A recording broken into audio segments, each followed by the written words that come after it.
Kwanza sura ni ile ya 19 na kuna yale ambayo nataka nikaweze kukuongelesha hata kabla sijaenda kusoma, ili nikaweze kukuandaa kwa ajili ya ujumbe wetu wa siku ya leo. Maana ningetaka tukazungumzie habari ya umuhimu wa kuwa na kuhani, na pia kuhani ni nani kwako. Bwana asifiwe. Na tukaweze kuona kuna mazingira ambayo inaweza ikatokea kwako na ikafikia mahali ikawa ni kama kwamba unajiuliza nitaenda wapi. Maana wakati huu ambao tuko nao ni nyakati ambazo siko tofauti, kila mmoja kwa wakati wake. Maana kuna vita vinaweza kuinuka, na vita ikiinuka hainuki kwa watu wote. Vita inaweza ikainuka ikakuinukia wewe binafsi, na ukakuwa katika mazingira ya kujiuliza, hapo jinsi nilivyo nitakimbilia nani na nani msaada kwangu. Bwana asifiwe. Na kila mmoja ukimwendea anaweza kuwa na mawazo ambayo pengine yatakusaidia au mengine hayawezi kukusaidia. Maana nyakati ziko ambazo wakati unaweza kutokea. Bwana asifiwe. Na wakati huu ukija kutokea, ni wapi ambao unaweza ukakimbilia katika wakati mazingira kwamba imebadilika. Bwana Yesu asifiwe. Maana kabla sijaenda kusoma katika neno, kuna neno katika kitabu cha Zaburi ya 11 na mstari wa 3 ambao unasema kwamba kama misingi ya dunia ikiharibika, mwenye haki atakwenda wapi? Kama misingi ya dunia ikiharibika, mwenye haki atakwenda wapi? Hiyo katika Samsi 11 mstari wa 3. Na ndiposa katika mahali ambao tumeweza kusomewa, ningetaka tu tukaweze kusoma hili pia tukaweze kuendelea kwa pamoja, ili kila mmoja akaweze kuwa network inaenda katika hali moja, kwa sababu kuna wale ambao wamesomewa na kuna wengine bado hawaja pale ile neno, na wacha nikaweze kuisoma ili tukaweze kuwa katika pamoja. Maandiko yao katika kitabu cha Samueli wa kwanza 19 kuanzia mstari wa 18 up down, nitasoma yote. Nao inasema kwamba hivyo Daudi akakimbia akajiponya, akamwendea Samueli huko Rama, akamwambia hayo yote Sauli aliyomtenda. Kisha yeye na Samueli wakaenda na kukaa katika Nayothi. Naye Sauli akaambiwa kusema, angalia, yule Daudi yuko katika Nayothi huko Rama. Basi mstari wa 20, basi Sauli akatuma wajumbe ili kumkamata Daudi. Na nao hapo walipowaona jamaa ya manabii wakitabiri, na Samueli amesimama kama mkuu wao, Roho ya Mungu ikawaajilia wajumbe wa Sauli, nao pia wakatabiri. 21, naye Sauli alipoambiwa alituma wajumbe wengine, wao nao wakatabiri. Naye Sauli akatuma na wajumbe tena mara ya 3, na wao pia wakatabiri. Kisha yeye mwenyewe akaenda Rama, akafika kunako kile kisima kikubwa kilicho huko Seku, akauliza akasema, je, wako wapi Samueli na Daudi? Na mtu mmoja akajibu, tazama, wako Nayothi huko Rama. Basi akaenda Nayothi huko Rama, na Roho ya Mungu ikamjilia yeye, naye akaendelea mbele huku anatabiri mpaka kufika Nayothi huko Rama. Naye akavua nguo zake akatabiri mbele ya Samueli, akalala uchi mchana kutwa na usiku kucha siku ile. Kwa hiyo watu husema, je, Sauli pia yumo katika miongoni mwa manabii? Nimetangulia kusema hivyo kwa sababu wakati vita ilivyokuwepo katika Daudi haikuwepo katika watu wote. Bwana asifiwe. Wakati mambo yanaanza kubadilika katika upande wa kwako, hawezi kuwa katika kila mtu. Lakini kuna mahali ambapo unahitaji ujielewe na ujiulize, ni wapi katika vita hivi ninavyoenda kuinuka nitakimbilia? Na ndiposa pale maandiko yanasema kwamba katika kitabu cha Zaburi inauliza kwamba kama misingi ya dunia ikiharibika, mwenye haki atakwenda wapi? Nataka kutembea nawe polepole katika neno hili ili tupate ufahamu katika kina na kuelewa katika mazingira ambayo tuko nayo na katika wokovu. Maana wakati Daudi vita ilivyokuwa imetokea, imetoka katika mfalme ambaye anaongoza katika ile nchi, na mfalme ana mamlaka na ana uwezo wa kufanya kila kitu. Lakini nataka ujue kwamba kunaye mkuu zaidi ya wafalme ambao tuko nao, ama wengine marais wa dunia ambao tuko nao, na zaidi ya mambo yote kuna mtu ambaye anaitwa kuhani, ambaye nguvu zake zinapita nguvu za rais. Bwana Yesu asifiwe. Kuna mtu ambaye ni mjumbe wa Bwana katika mbingu, ambaye yeye huongea katika mbingu na mamlaka yake ni ya mbingu, naye rais mamlaka yake ni ya dunia. Bwana Yesu asifiwe. Na haya mamlaka yako tofauti, maana mamlaka ya mbingu ni mamlaka ambaye mbingu inanena na mtumishi ni kwa ajili ya watu wa Mungu, ili Bwana Mungu akatendea watu wake kupitia katika mtumishi wake ambao amemteua. Bwana Yesu asifiwe. Maana Sauli alipokuweko katika ile hali ya kutafuta roho ya Daudi, kumbuka Daudi hakukimbia kwa baba yake Yese, maana Daudi amezaliwa na kwa wazazi, lakini hakwenda kwa baba yake mzazi aliyemzaa, lakini alimtambua baba yake ya kiroho ambaye ndiye alimwagilia mafuta ya utumishi, na wakati huu hata Daudi bado hajatumika. Bwana asifiwe. Na Daudi hakafikiria hizi mambo yote mahali imefika nitaenda wapi, na akaona kwamba kwa sababu Sauli hakuna mamlaka hata ya kutuma watu na askari na kikosi ikamtendea jinsi ambao angetaka katika moyo wake, akaona hata nikienda kwa baba yangu aliyenizaa bado yuko katika mamlaka ya Sauli. Bwana Yesu asifiwe.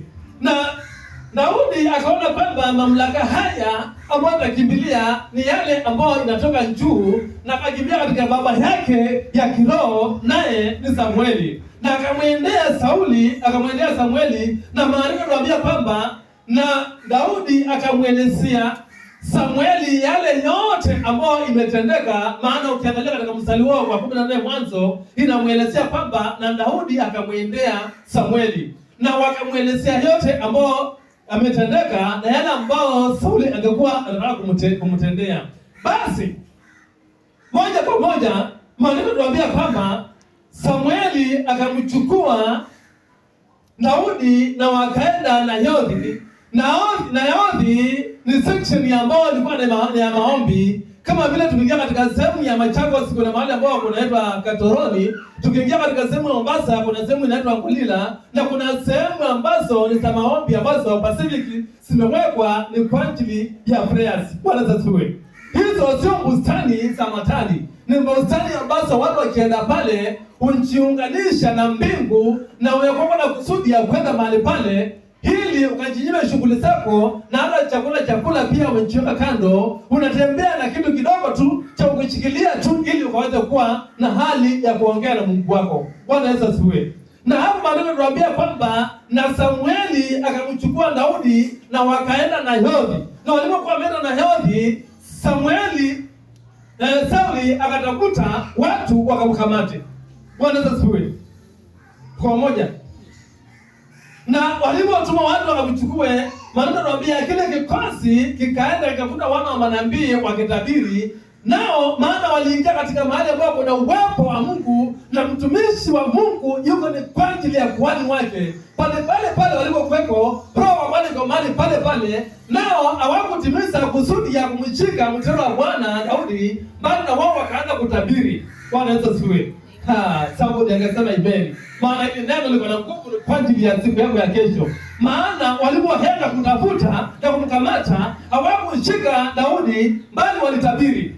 Na Sauli alipokaa akaona kikosi cha kwanza kimeenda na kijaleta ujumbe, akatuma tena na kikosi kingine cha pili, nacho kilipoenda pia hakikuweza kufanya matumiza yale ambao ni ya rais wao ambao ni Sauli. Wao nao pia wakaingia nao wakatabiri.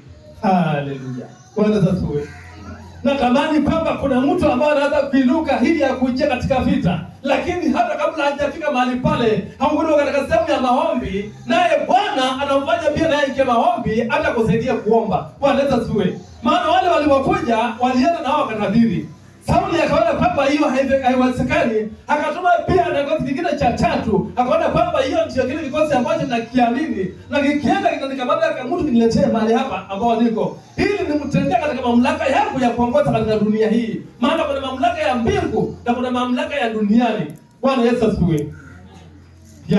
Naye kuhani wa Bwana, maana tunawaambia kwamba wakati wa kitabiri Samueli amesimama kama mkuu wao, anawaangalia na wanawasikiza wakinena yaliyo mapenzi ya Mwenyezi Mungu aliye juu mbinguni. Na kikosi cha tatu kilichofika mahali pale, nacho yake ingia katika utabiri, nacho ikatabiri. Na sasa ikawa kikosi cha kutuma vimeisha kwa Sauli. Basi akaona kwamba yatosha niende mwenyewe, naye akaamua kwenda. Na alipoamua kwenda, akaenda na akaulizia, na akaamua kwamba tazama, Daudi na Samueli wako na Daudi. Na walipokwenda na Daudi, naye maneno anawaambia kwamba naye Sauli alipofika katika mahali pale, ule uwepo wa Bwana na nguvu za Bwana, maana siko juu katika mahali pale, maana ni sehemu ya maombi na ni sehemu ambayo Bwana Mungu ameachilia roho wake pale mahali. Naye Sauli akasahau na kwamba alikuwa anaenda kufanya nini, na ile roho na spirit ya Mungu kamuingia naye akatabiri.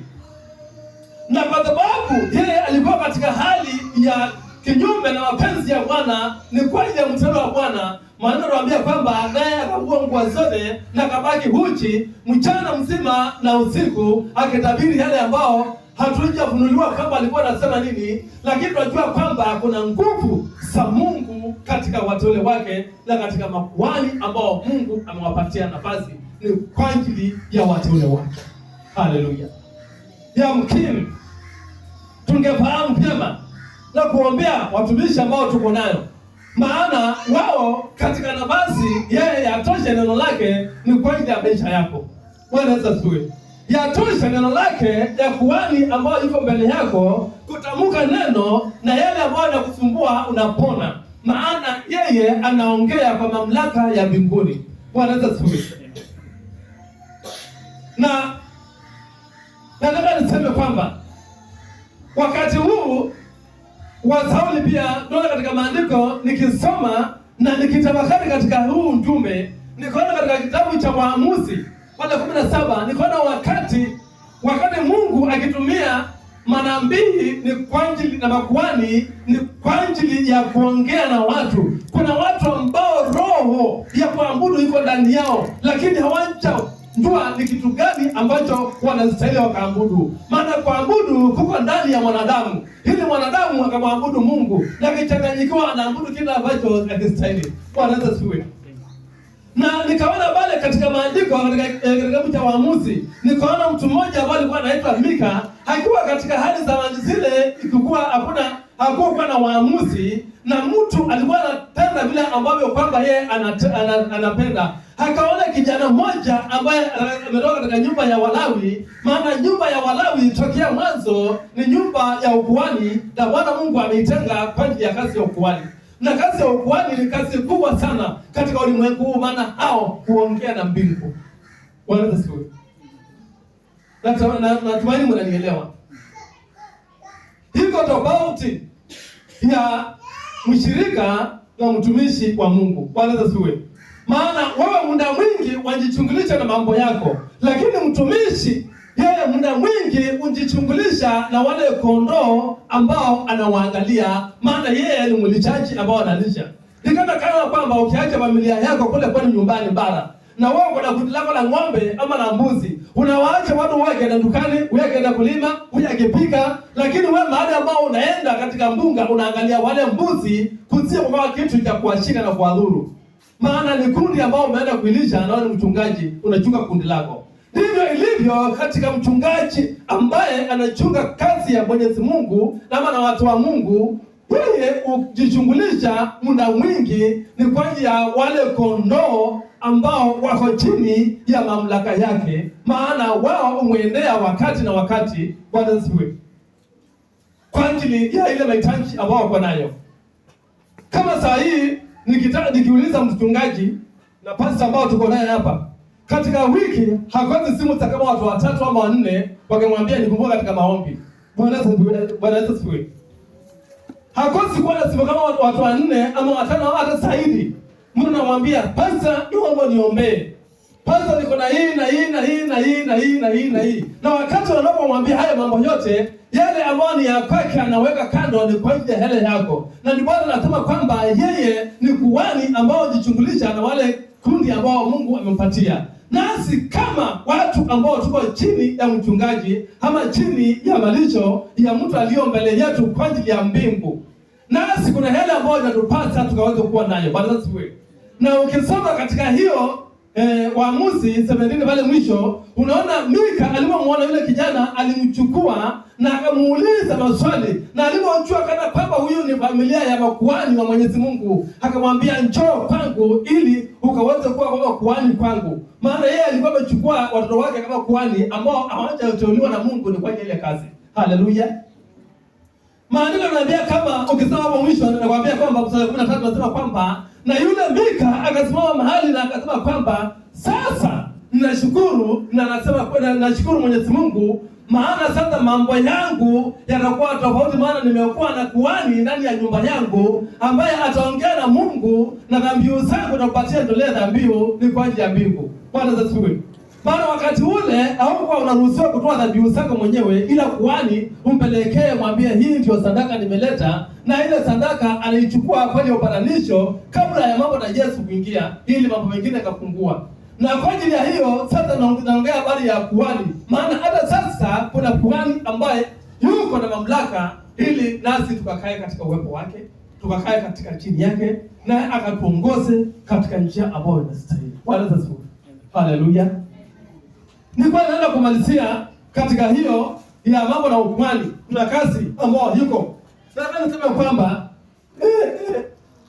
tukirudi pale nyuma katika Samueli, katika sehemu ile ambayo ni ya maombi, wakati kunapokuwa na section ya maombi pale nyumbani kwako, unastahili kuwa na kama hali ambapo unapiga magoti mahali pale, unaleta jina la Bwana. Haleluya. Maana si maombi yote ya kuomba na uko umeketi.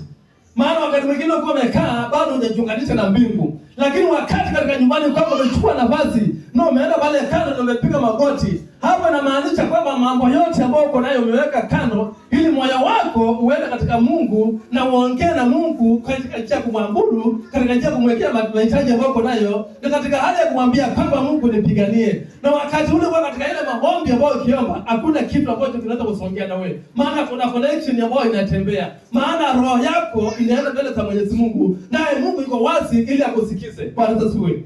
Kuna mambo mengine ambayo naomba tuje kama kutamka tu, kama kuombea chakula. Wajia kuombea chakula sio maombi. Ni ishara ya kushukuru Mwenyezi Mungu. Hiki na Bwana tunatoka mbele zako, kitakase tupate kula. Na kuna kuabudu katika moyo wako. Unaweza kuchukua nafasi nyumbani kwako, ukaenda katika mahali kando, hapa kando, ukashukuru Bwana, ukapiga magoti, ukamwita Mungu, ukaweka madhabahu yako ya kiasi ndani ya nyumbani kwako. Yale ambao katika vita unamwambia Mungu nipiganie katika hizi vita. Maana hizi sio vita vyangu, bali vita ni vyako. Na hiyo uko nayo katika nyumbani kwako, hakika utakuwa ni mtu ambaye ni muombaji. Maana unaelewa maana ya kwenda pale mahali. Niko na kangunia huwa nachukua naweka chini wakati nikitaka kuomba. Wakati mwingine safari ya mke wangu watu wapatia kama kausuda kidogo tu tukiendelea. Nilikuwa nimepanga safari ya kwenda nyumbani. Hakaungua kwa ghafla na nikashindwa ni kitu gani hii. Na nikaangalia, nikashindwa kutoka asubuhi huyu mtu hakuwa mgonjwa, kutoka jana hakuwa mgonjwa. Lakini nikajua kwamba hii ni majaribu. Nikachukua gunia nikamweka chini nikamwambia piga magoti hapo. Piga magoti hapo na tukaomba. Within a second muda mchache hiyo ikaisha, nikatoweka. Hawa ni majaribu. Sihitaji kuhangaika. na kuendea watu anipatie ushauri. Nitapiga magoti mwite Mungu. Na kama si zaidi hapo nimpigie mchungaji ambao nikonea kama kuhani yangu. Nimwambie nikumbuke katika maombi. Bwana asifiwe. Haleluya. Daudi hakukimbilia kwa baba yake aliyemzaa. Hakuona kama ambao anaweza. Maana yuko katika chini ya mamlaka ya rais. Kama hapa sasa ukimbilia wapi uenda wapi? Hapa. Sasa yuko na rais. Sasa yule ambao anaanza kukimbilia kwake ni kuhani, lakini si baba yako.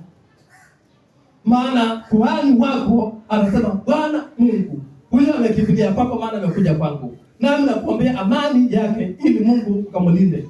Na hiyo yatosha kwake. Ndio ya kiasi anatamka inakuwa. Lakini ukienda nyumbani kwako unakwenda kuja tu hapo. Wanaenda kuja hapo na vingola kama mtu mkubwa anakuja kuchukuliwa tu hapo unapeleka mahali ambapo anasema upelekwe. Maana mamlaka hapa inatenda kazi, lakini ya mbingu ni zaidi ya hiyo. Haleluya. Tuko pamoja. Twende tumalizie na kitabu cha Waebrania 13.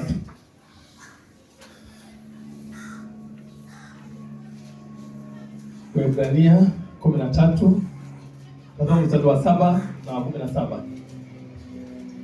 Alafu hapo tutaenda kumalizia na ninatumaini kwamba tutakuwa tumebarikiwa. Waebrania 13.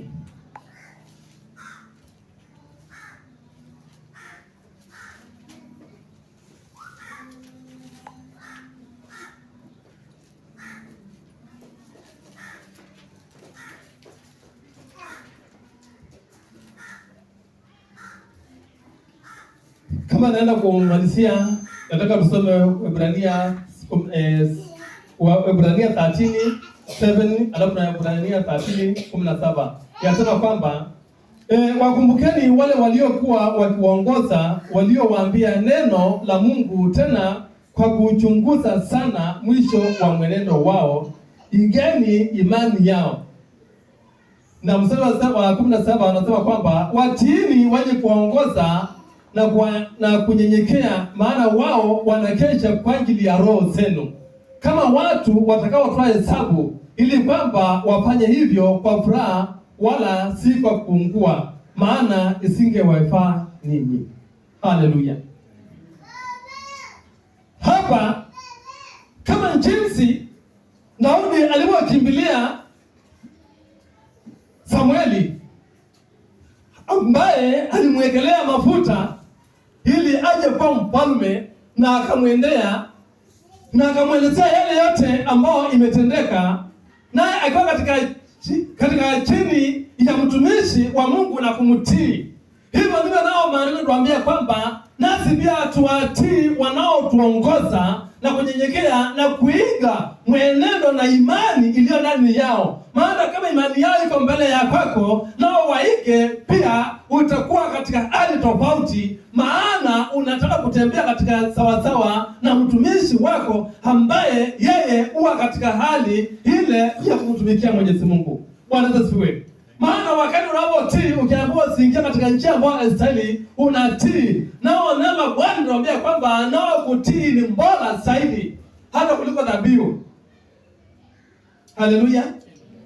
Tuwatii wanaotuongoza, tuwanyenyekee, na pia maana anatuambia kwamba na hao tuwakumbuke, maana wao wanakesha ni kwa ajili ya roho zetu, kana kwamba watu watakaoenda kutoa hesabu, na hesabu yao wakitoa wasitoe katika kuungua katika mioyo yao. Maana wanapoona mambo yako sawa sawa, nao wataachilia baraka, na ile baraka itakuwa chini ya kondoo ambao wanaongozwa. Maana hesabu yao kama si ya kuungua inaachilia baraka, lakini ikiungua inafunga baraka. Haleluya. Maana maandiko ndivyo yanatuambia.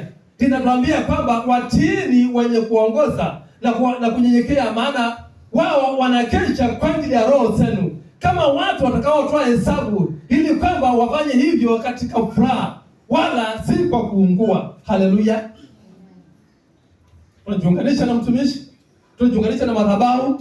Maana si watumishi peke yao, bali haya madhabahu ambao tunayatumikia. Maana madhabahu haya ndiyo ambayo inaongea, na wakati ambao wanachunganisha na madhabahu na yule ambaye ni kuhani katika ile madhabahu, na wakati anapotoa hesabu na rekesha ni kwa ajili ya roho yako na kusema kwamba hao watu wabarikiwe Bwana Mungu na kabidhi mbele zako, Bwana anaachilia baraka, maana moyo wake umejaa furaha, ni kwa ajili ya kwamba sisi ni watiifu mbele ya kuhani ambao Bwana Mungu amemweka ni kwa ajili yako na kwa ajili yako. Haleluya.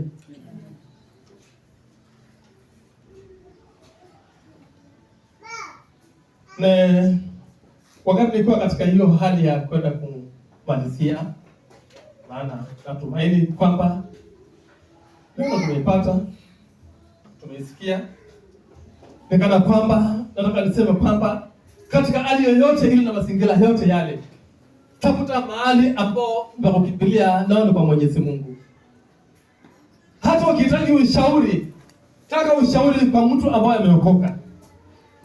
Kama kuna haja ambayo uko nayo, hakikisha kwamba umekuwa karibu na mtumishi ambaye atakusaidia, maana msaada wake ni tofauti na wale watu wengine. Maana mara mtumishi atakwambia kwamba hili jambo tuliombee na mtaliombea na mko na imani linatendeka, lakini kuna sehemu ambazo wanataka kwenda kupotoshwa. Maana mtu anakuambia kwamba hii vita ni ya ndugu yako, hii vita ni ya shangazi, hii vita ni ya huyu, na kutoka hapo anaanza kuonyesha njia nyingine za kumaliza ile vita, ambayo sasa badala ya ile vita iishe ni moto unawaka na familia yote inabarakana. Kwanza siwe.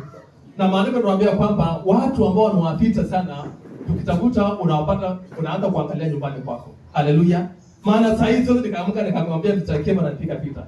Mtakema njoo kwetu. Tunakutania hapa, hana haja na vita mimi. Lakini mtu yule nyumbani kwangu naambia kwamba shangazi, ndugu yako, huyu our family members, na baadaye vita haitaisha, lakini inakuwa ni moto wa kuharibu kila kitu. Lakini ukimwendea mtumishi anakuambia hili jambo tuweke mbele za Bwana, na Bwana Mungu anakutendea. Na hakika Bwana anatenda. Maana maandiko tunaambia kwamba Mungu hukusanya maadui na kuwaleta kwa marafiki zako. Kama Bwana Mungu anaweza kukusanya maadui, alafu wale kuwa karibu kama marafiki wako na hata wakusaidie, ya nini sasa kuanza katika vita vingine vya kutafuta mahali vita vyatoka? Vita ikabidi mbele za Bwana, Bwana akupiganie. Ongea mtumishi wako, ongea na mtu ambaye umeokoka, na vita itaisha na utamuona Mungu. Kimbilia na uone Nayothi nyumbani kwako. Maana katika haya tunaambiwa kwamba hawa walienda katika Nayothi katika sehemu ambayo ni ya vita, katika sehemu ambayo ni ya maombi. Sasa nawe nyumbani kwako utakuta kipande pale katika kona, katika hengo ya nyumba yako, weka Nayothi yako pale. Wana Nayothi yako ya kumwita Mungu mahali pale, na utamuona Mungu anakutendea. Haleluya. Haleluya. Bwana aweze kuwabariki. Mtumaji Pastor chukua usukani tukatumatisha katika maombi.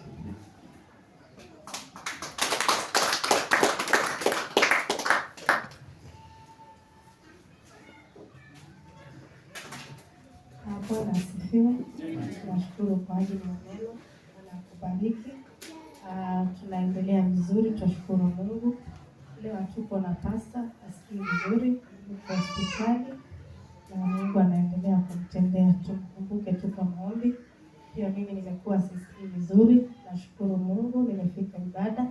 Kwa hivyo muendelee kutuombea. For the last 3 Sundays zikifuatana tumekuwa tusikii vizuri, tunajipata tu tuko hospitali kila Sunday. Mpaka nimeuliza Mungu asubuhi, kwani kuna mpango gani? Lakini najua ni mpango mwema kwa ajili ya maisha yetu. Nimekuwa nikihesabu hizo Sundays zikifuatilia, najipata hospitalini mpaka hata saa 3 ya usiku.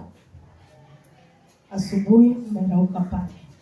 Lakini kwa yote tunajua Mungu kila kitu anafanya akiwa na sababu, kwa sababu Biblia si inatuambia hivyo. Yoyote ambayo yanatendeka katika maisha yetu Mungu anajua, na anajua ni kwa nini. Kwa hivyo tukumbuke kwa maombi. Nimemtext tu nikiwa hapa, nikamuuliza kama wamemwachilia, akaniambia bado yuko hospitali. Kwa hivyo tumkumbuke kwa maombi. Asubuhi hii nimemsikia akiongea maneno ambayo sikuyafurahia, na nikamwambia wacha mimi niende ibada, lakini unielezee hayo maneno ambayo unaongea. Kwa hivyo tukumbuke na tukumbukane sote kwa ujumla. Naweza kuwa hujaongea kama mimi, lakini naweza kuwa kuna jambo unalipitia katika maisha yako. Mungu anajua na atakushughulikia. Najua ya kwamba leo ni siku ya mafungu, kama umebeba fungu lako, jitayarishe tuweze kuomba kwa ajili ya mafungu, uweze kuja utoe, na watu wakiendelea kutoa mafungu, kikundi ile ya Glorious Singers naweza kumtukuza Mungu kwa wakati huu. Kwa hivyo kama uko tayari na fungu lako, naomba tukaweze kujitayarisha, tukaweze kuomba kwa pamoja. Leo ni siku ya mafungu.